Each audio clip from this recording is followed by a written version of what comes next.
欢迎来到解说员。今天我们要深入探讨一个我想我们很多人都好奇的问题：到底是什么让一张还不错的照片和一张真正杰出获奖的照片有所区别呢？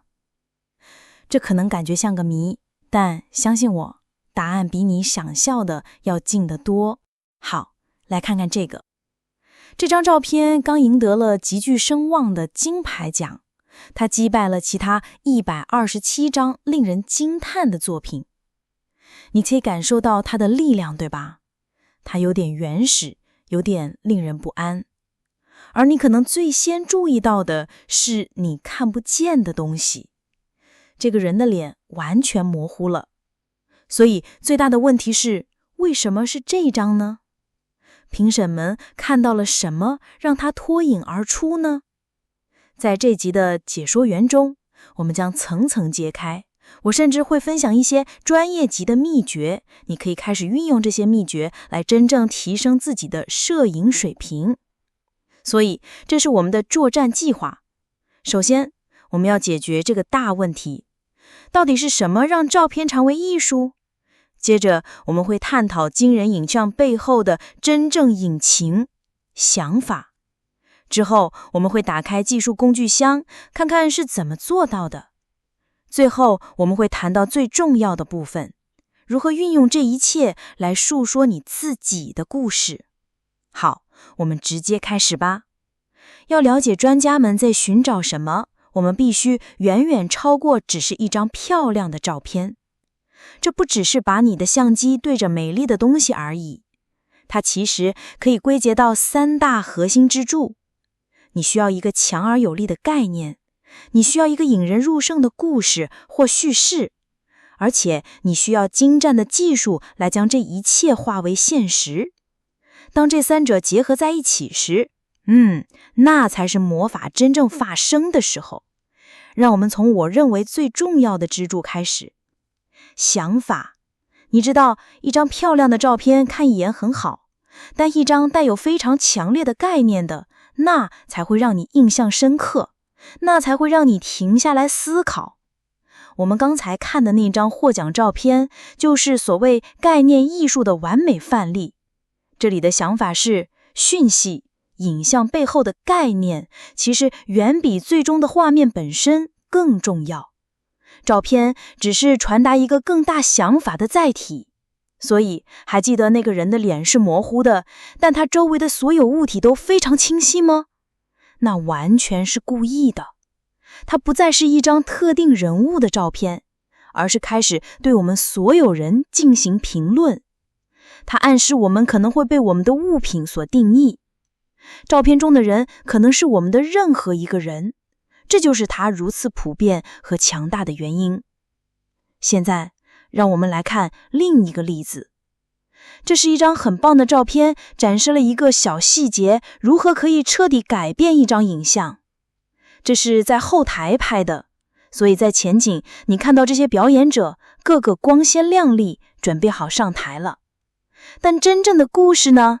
看看镜子里，那个倒影就是一切。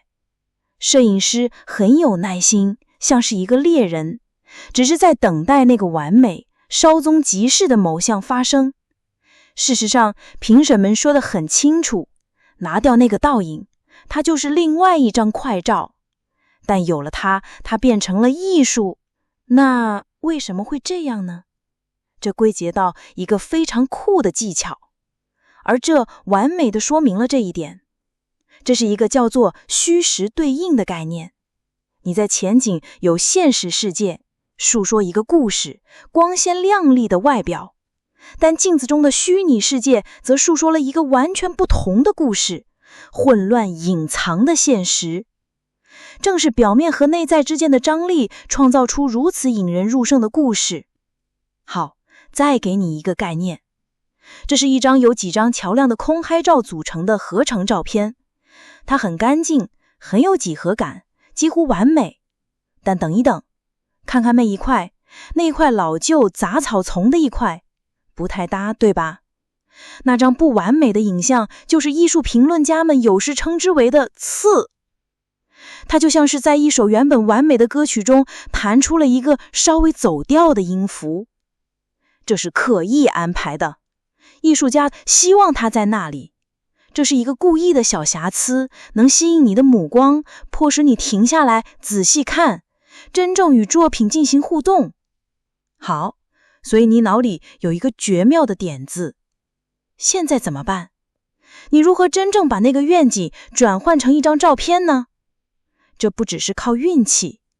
所以让我们换个角度，用一些专业工具和技巧来探讨这个如何做到。当然，有时候你会很幸运，你刚好在对的时间出现在对的地方。但专业人士，他们不会把事情交给运气，他们是规划大师，他们会规划好地点、确定的时间，是的，甚至天气，运用一整套的应用和知识。比如，假设你要拍一张山景，你可以使用应用来查看天气预报，特别是云层的高度。然后你就只要将它和你的海拔高度做一个对比。云会在你下方吗？太好了，你会拍到一片云海。云和你在同一个高度上吗？你将在一个巨大的白雾墙中拍摄。一切都在于规划。好，我们来解决一个经典的技术难题。我们都看过那些令人震撼的照片吧？一条完美清晰的银河线横跨天空，下方是汽车头灯划出的明亮标志的光轨。所以这到底是怎么在一张照片里实现的呢？秘密在这儿，它不是一张照片，这在一张照片里是办不到的。每个部分所需的相机设置是完全相反的。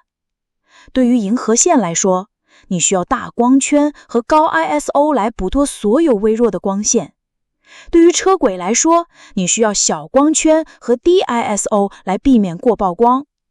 解决方案：你在完全相同的位置拍2张不同的照片，然后再把它们合并在一起。那要怎么让星星拍得完美清晰呢？你的自动对焦在这儿会失灵的，所以改用这个超级简单的手动技巧吧。